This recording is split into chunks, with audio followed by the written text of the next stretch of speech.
algo para você. E eu decidi naquele momento fazer parceria com a verdade de Deus. E quando eu fui ao altar, eu me lancei, me joguei no chão e eu chorei tudo que tinha para chorar. Eu estava muito chateado com Deus. E eu falei para Deus tudo que eu tinha passado na escola e na minha casa. Quantos nomes eu fui chamado na escola e era uma guerra interna. E eu dizia, eu não sou isso. Quantas surras eu levei.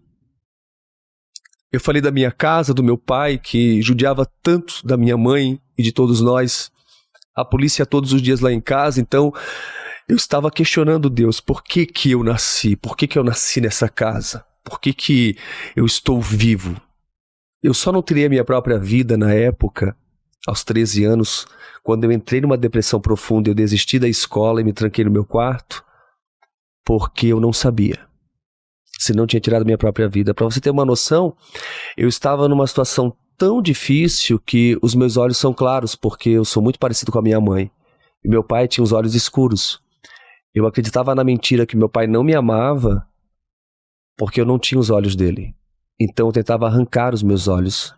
Nos dias de hoje as crianças se cortam, eu não me cortava. Eu tentava arrancar os meus olhos com as próprias mãos. Os meus cabelos eram claros, os cabelos do meu pai eram escuros.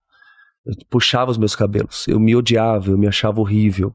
Eu tinha vergonha do meu rosto por ser parecido com a minha mãe.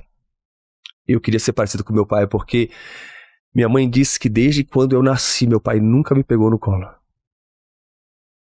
Então eu nunca recebi o abraço de um pai. Por isso que quando eu tive meu filho, foi um desafio muito grande. E eu lembro que quando eu cheguei na maternidade, eu levantei meu filho pro alto e eu falei com Deus. Eu disse, pai, me ensina a ser um bom pai, porque ninguém dá aquilo que não recebeu. E Deus tem me ensinado. Eu tenho sido um bom pai, tanto pro João Pedro quanto pra Isabela. Então, aos 13 anos, quando eu estava tendo um encontro com Deus, eu estava realmente falando das minhas mazelas, das minhas angústias, das minhas feridas.